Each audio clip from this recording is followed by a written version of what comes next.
The combined might of Daenerys' forces stand arranged on the grass fields before the gates of King's Landing. The ragged patchwork ranks of Northmen, Unsullied and Dothraki that survived the longest night, and the battle-hardened sellsword army of the Golden Company, replete with 5 adult elephants. At their head, Jorah, Beric, Podrick and Gendry watch the gates anxiously, unnerved to find them standing wide open and entirely undefended. Unnerving, too, is the shroud of snow settled over the city and its surround. The elephants eye it, suspicious yet innocent, spared the grim associations with which the survivors of the longest night regard the incongruous snowfall. Tormund gestures to the open gates. My elephant will never fit through there. Podrick looks up at Tormund, sitting imperiously atop his new friend. Your elephant? An unsullied captain approaches Jorah. Sir Jorah, Torgonudo Bosjin, Mesher Regateve, Bosmajin Maison. What is it? Grey Worm is missing. Tishash Boseth Kasha. Yerefashi. Jorah turns to the small cadre of captains awaiting their orders. Hold your men here. Jorah, Beric, Podrick and Gendry draw their weapons and walk through the king's gates into the capital.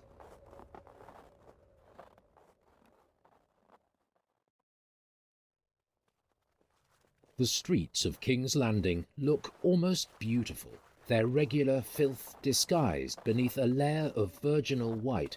For the first time in its history, the city is silent and still. No sound but the whisper of the falling snow and the crunch of the exploratory band's footsteps. I've lived here all my life. I've never heard the city this quiet. Not quiet. Dead. Every open window seems to them an ill-omened eye glaring down, every doorway a gaping mouth ready to disgorge unknown evils. Gendry feels something beneath his foot. He reaches down and retrieves a child's wooden soldier from the snow.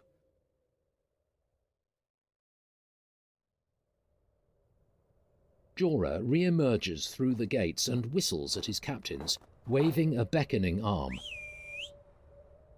The Dragon Queen's army marches into King's Landing without so much as a voice raised in anger, opposing their advance.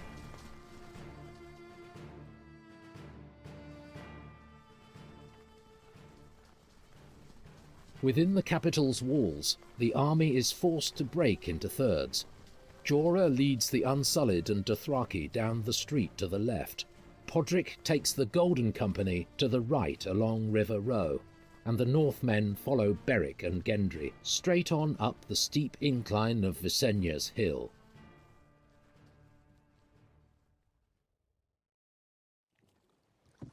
While Davos navigates the rowboat through the shallows of Blackwater Bay, Jaime and the Hound peer with foreboding into the enormous cloud of smoke, thick with ash and soot and powdered debris, occupying the space they expect to see the Red Keep. The boat arrives at the thin strip of pebble beach that wraps around the base of the cliff, and Jaime and the Hound jump out.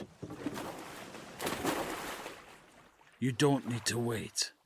Davos casts a glance over his shoulder at Yara's fleet, already at full sail and diminishing into the distance in pursuit of Euron's own. If it's all the same to you, I think I just might. Jaime and the Hound wade to shore and hurry across the beachhead towards the mouth of the tunnels. Davos, alone in the boat, slaps a hand on the canvas covering behind him. Now's the time, my lady.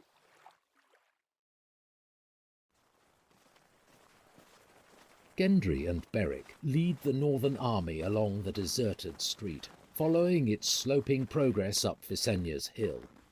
Surmounting the lip of the rise, the two men freeze in their tracks. In the broad open space once occupied by the great sept of Baelor stands the 250,000 undead inhabitants of King's Landing.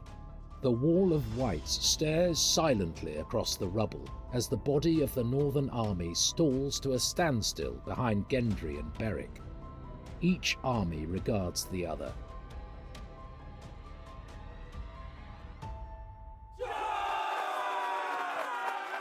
Jorah leads the combined forces of Unsullied and Dothraki in a headlong charge from the streets on the undead's left flank.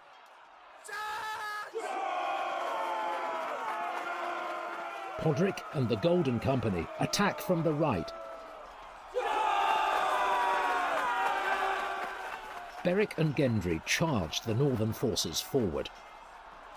Once more, the army of the living throw themselves, outnumbered but undaunted, into furious battle with the army of the undead.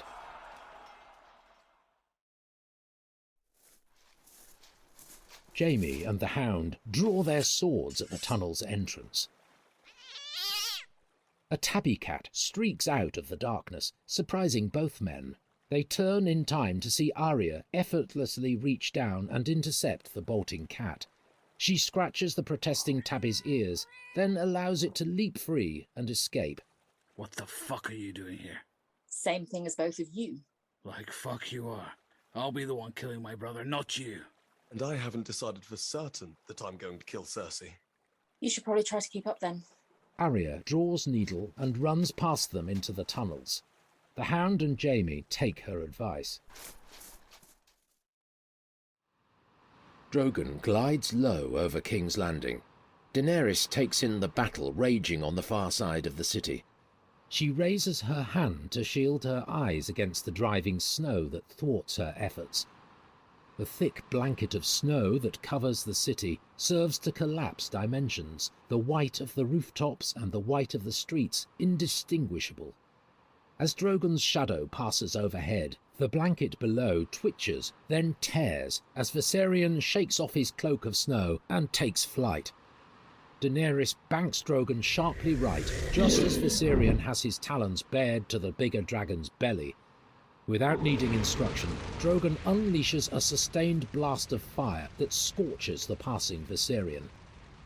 The Night King turns Viserion about and meets Drogon's fire with a blue-white blast of his own. The two plumes collide in a great ball of fire. The Night King and Daenerys lock eyes, the air between them hazy and warped, but neither flinching away from the heat. The Night King and Daenerys engage one another in a back and forth of fireballs, each dragon twisting and weaving to avoid the volleys of the other.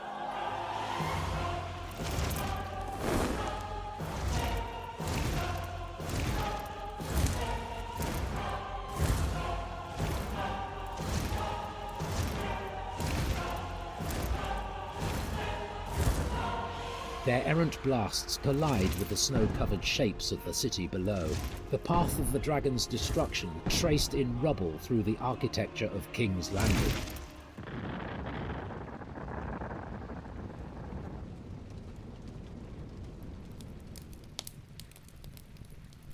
Bran opens his eyes to find himself back at Winterfell, tucked up beneath the furs in his own bed. At the corner of his eye, he sees a pair of woman's hands working at a prayer wheel in a chair by his bedside. Mother. Bran tosses back the covers and throws himself into his mother's arms. My sweet boy.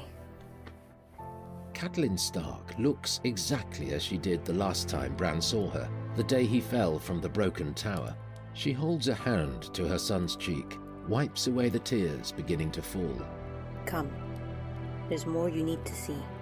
Catelyn takes Bran's hand and leads him from the room. Sansa's direwolf lady waits for them at the end of the corridor and pads along contentedly at their side.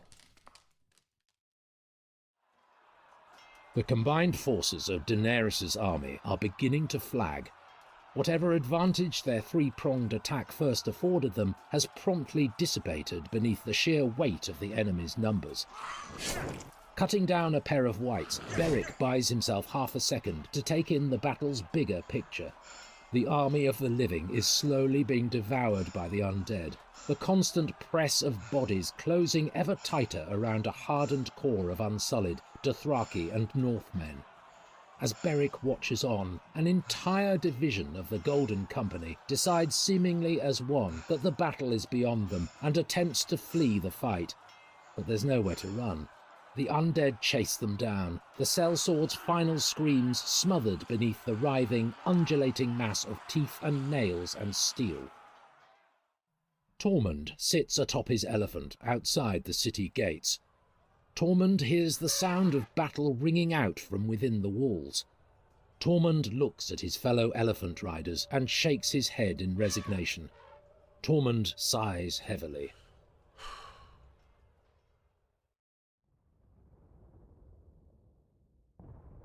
From the shadows of a deep recess in the tunnels beneath the Red Keep, Qyburn tentatively emerges and raises his lantern against the dark. Come, Your Grace. We must seize our opportunity for escape. He reaches back into the darkness, helping Cersei up into the tunnel proper. Euron and the Mountain come next, and follow Qyburn's lead towards an irregular light further down the path.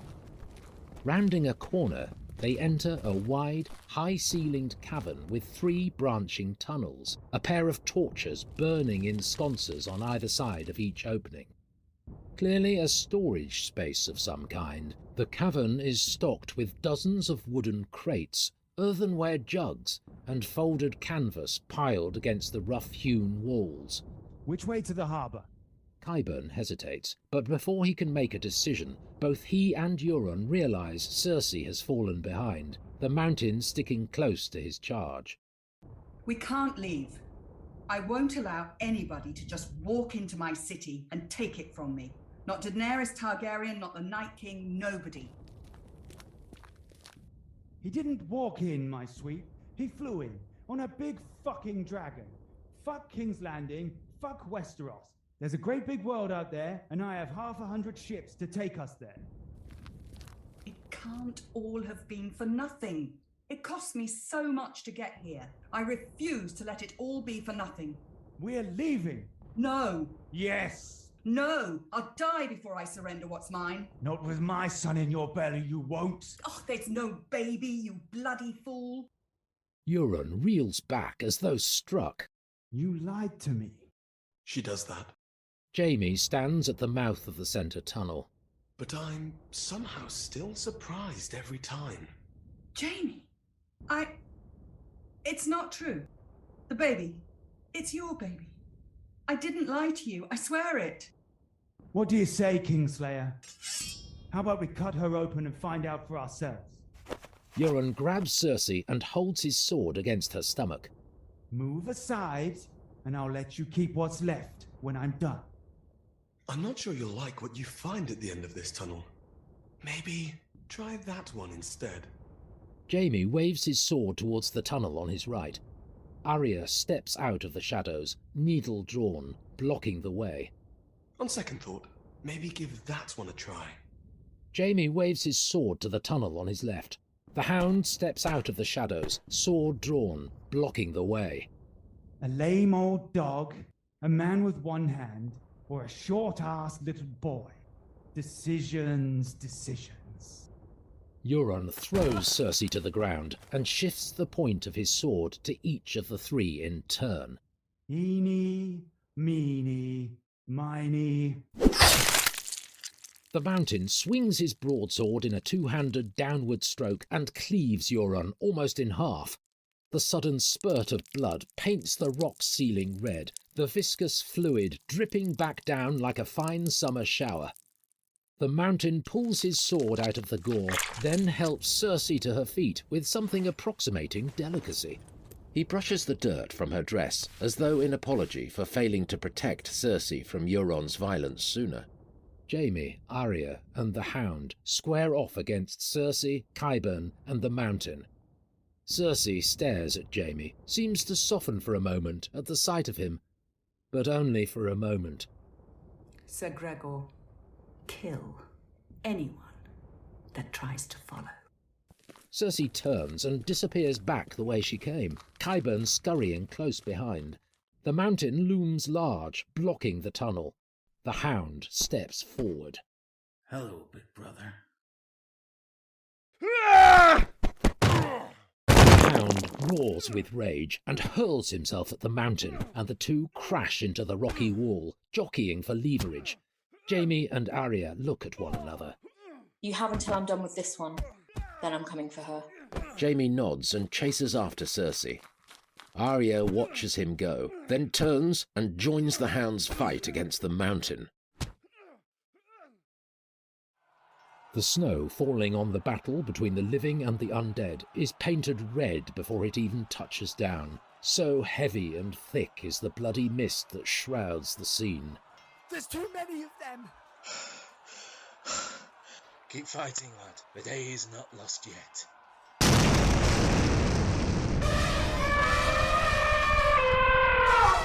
The ragged band of the living drop and cover as the nearest terrace of buildings explodes and a line of elephants rampage into the open space.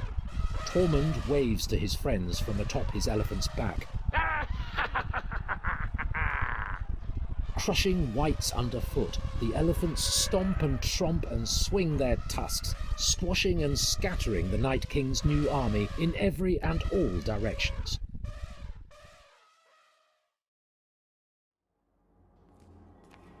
Jaime pursues Cersei, following her trail from the tunnels of naked rock into the stone-walled corridors of the Red Keep's deepest dungeons. He takes a glass lamplight from its sconce and holds it out before him to illuminate a long line of wooden doors bearing heavy iron padlocks. The doors on this corridor are replaced by empty cells on the next, Jaime forced to cover his nose against their stench. He has almost passed the last cell when he realizes it's not empty after all. In the corner, hunched into the shadows, a naked man rocks back and forth. Hello? The man's head whips round, and he rises unsteadily to his feet. The man extends the two stumps where his arms used to be, flailing uselessly at the air. I don't understand. Jaime raises his lamp. Archmaester Ebrose flinches away from the light. He opens his mouth wide in complaint, and through a mouth of broken teeth, Jaime glimpses the ragged stub of Ebrose's tongue. Jaime backs away, his face a mixture of pity and disgust. I'm sorry. I have to go. I'm sorry.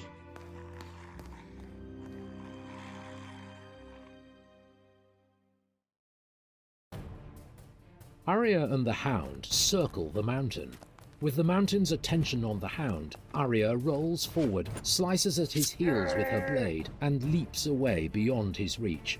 The Hound swings his sword, but the mountain blocks and presses the Hound onto the back foot with an attack of his own. The Hound soon loses his grip, his sword skittering away into the darkness. Rather than end things now with a simple swing of his blade, the mountain prefers to grab his brother by the throat and hurl him across the tunnel with ease. The Hound crashes into the stack of crates, knocking a burning torch from its sconce. The dry, dusty contents of the cavern take fire almost immediately.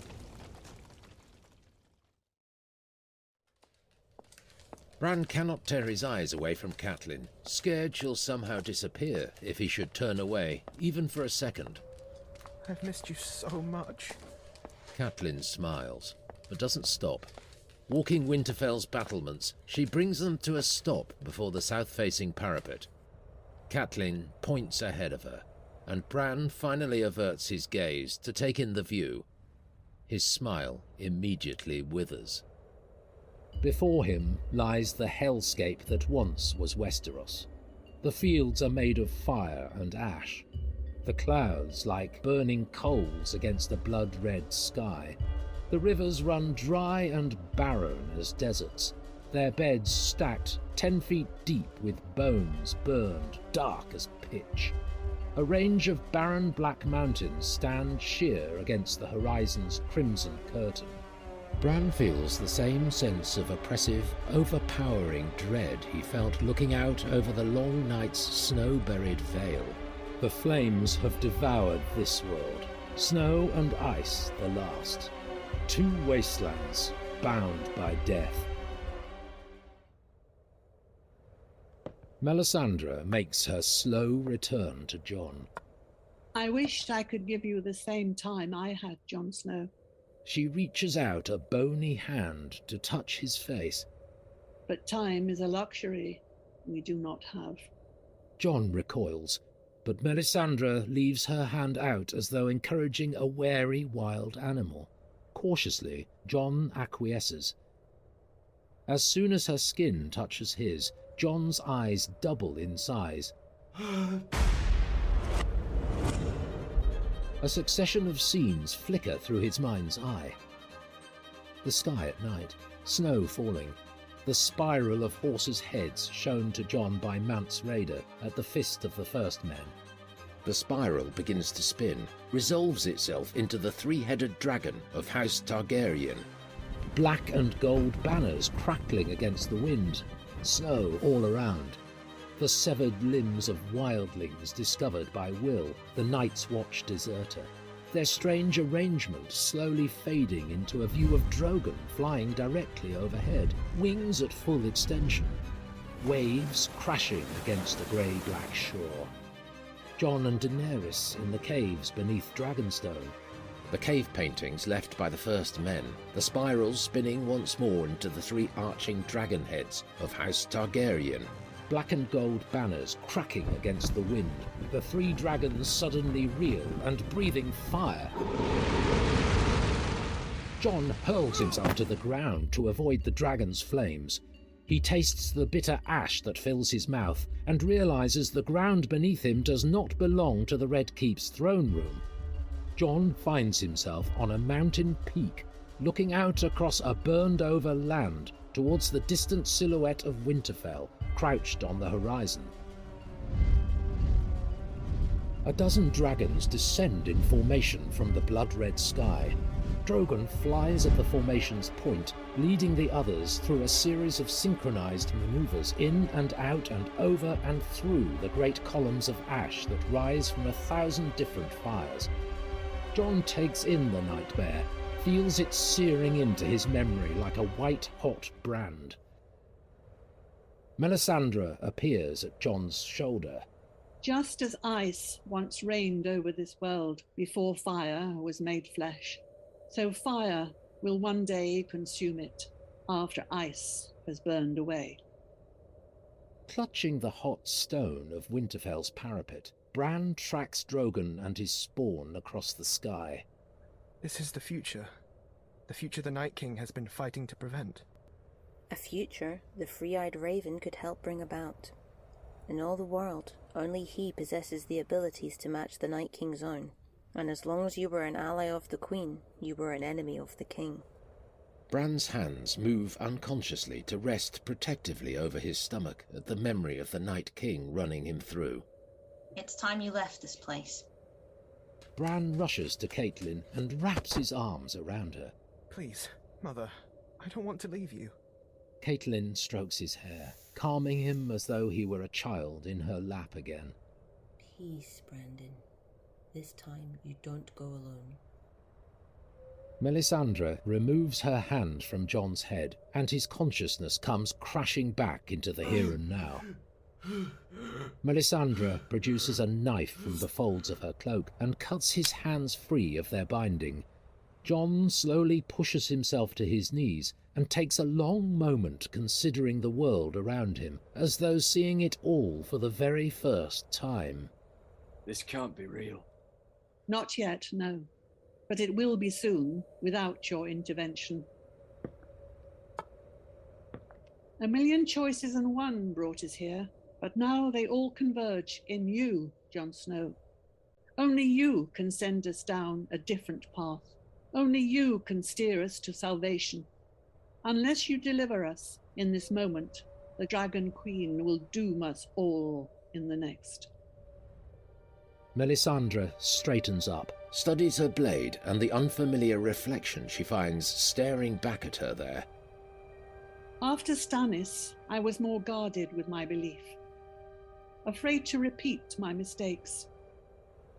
But finally, the one true God lifted the veil and permitted me to see the bricks being laid, one after the other, to provide the pathway to this, to you.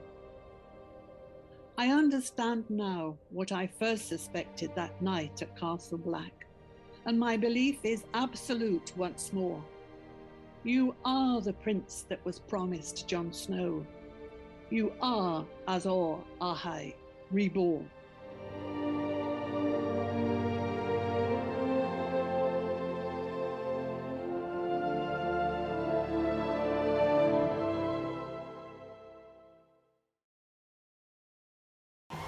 Closing on his quarry, Drogon snaps at Viserion's tail, but catches only air. Leaving the city in their wake, the dragons chase out over the choppy waters of Blackwater Bay. As soon as they reach the open sea, Viserion dives like a cormorant beneath the surface and disappears from view. Drogon circles around as Daenerys scans the choppy water. Surging up from beneath the waves, directly beneath Drogon, Viserion rolls in the air and rakes his claws along Drogon's exposed underside. Drogon shoots a burst of flame in aimless fury, but the Night King and Viserion are already gone. The Night King's army swarms over the elephants like a colony of ants, slashing and hacking and biting. Succumbing to 1,000 separate cuts, the first elephant is finally brought to the ground, its rider spilling into the sea of whites. The second elephant in line, frenzied with terror, stumbles blindly over the first and blunders to the ground. The remaining elephants catch the scent of animal blood in the air as their brothers are butchered by the undead horde. In a blind panic, they flee into the city. Losing his grip on the escaping elephant, Tormund plummets to the ground, but finds his landing cushioned by the piles of dead and undead bodies. Hacking their way through whites like explorers through virgin jungle, Jorah and Beric rush to Tormund's rescue. Grabbing an arm apiece, they haul him free as Gendry and Podrick swing their weapons to keep the converging whites at bay. They turn to escape, but find the path they cut has been absorbed by the teeming undead. Jorah looks frantically for an alternate exit. There! Focusing their efforts on the open door of an abandoned inn at the battlefield's edge, the small squad of Northmen, Unsullied and Dothraki, forge their way forward through the Night King's host. Jaime stumbles past one row of cells after another, lost in a maze of identical dank corridors. For a moment, Jaime thinks he has double-backed on himself and somehow ended up at the line of padlocked doors again, but the noises coming from the nearest door tells him differently. Jaime cannot restrain the need to satisfy his ghoulish curiosity. He opens the small viewing window set in the door and peers into the darkness of the cell.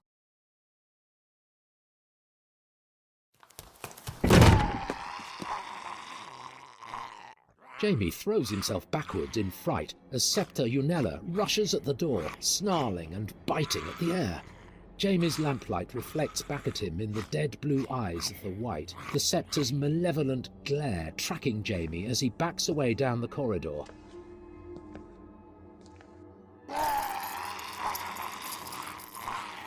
Jaime spins around to face another cell and a pair of whites reaching frantically through the bars. The women are recognisable now only by the Dornish style of their threadbare dress. Ilaria Sand remains chained to the wall by one hand, but her daughter Tyene has gnawed herself free. Jaime's eyes track beyond the gory stumps Tyene waves in his face to the pair of rotten hands hanging from their shackles. Swallowing the vomit rising in his throat, Jaime turns away and plunges forward into the darkness.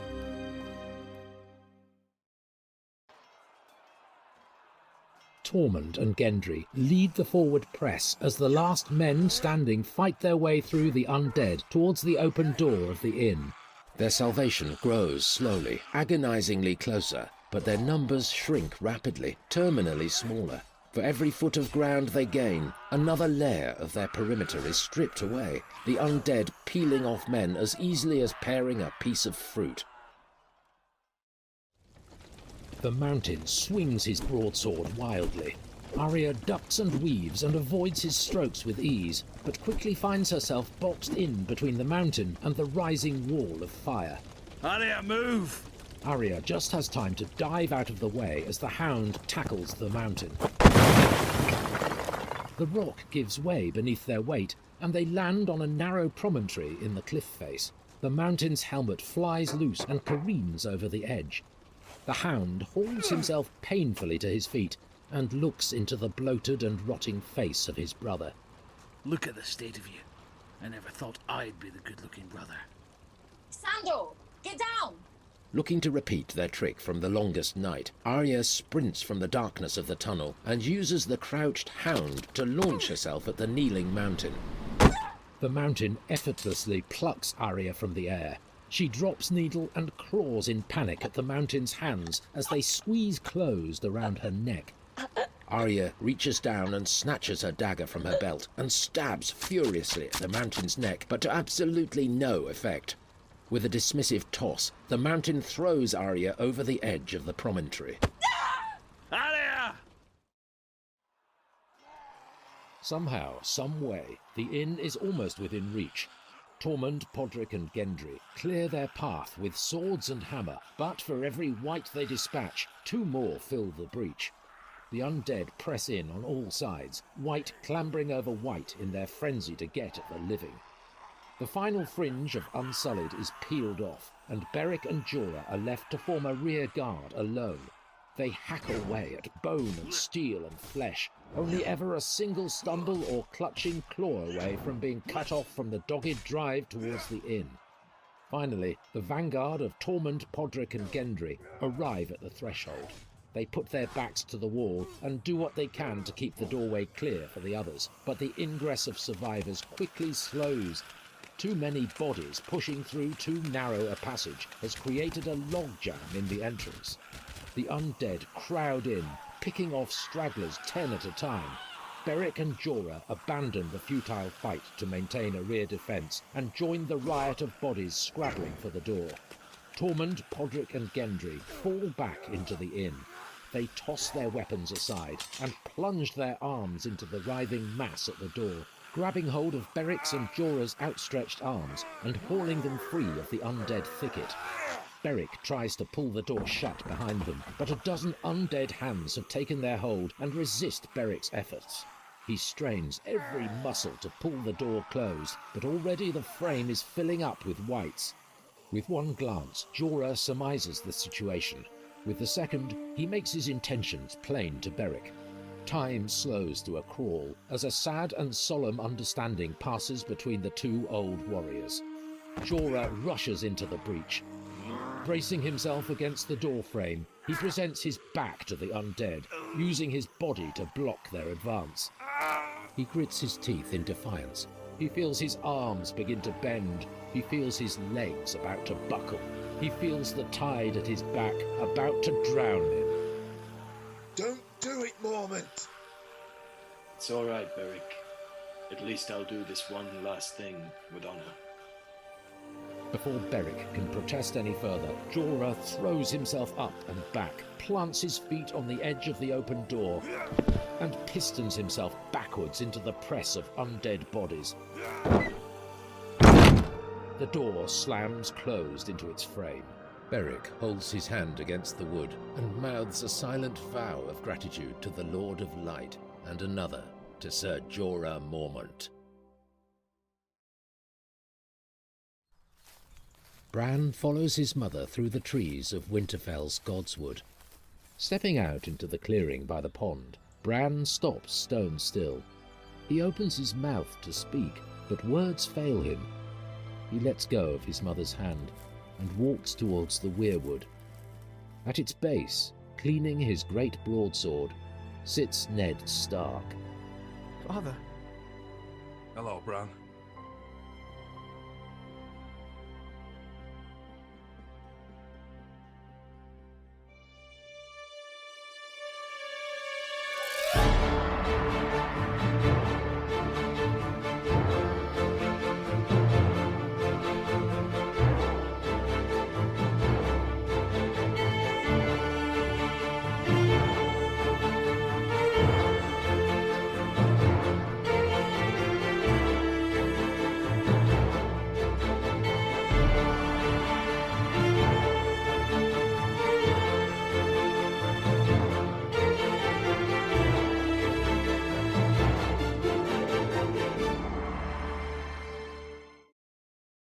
Flip the cassette over to side B now to continue the adventure.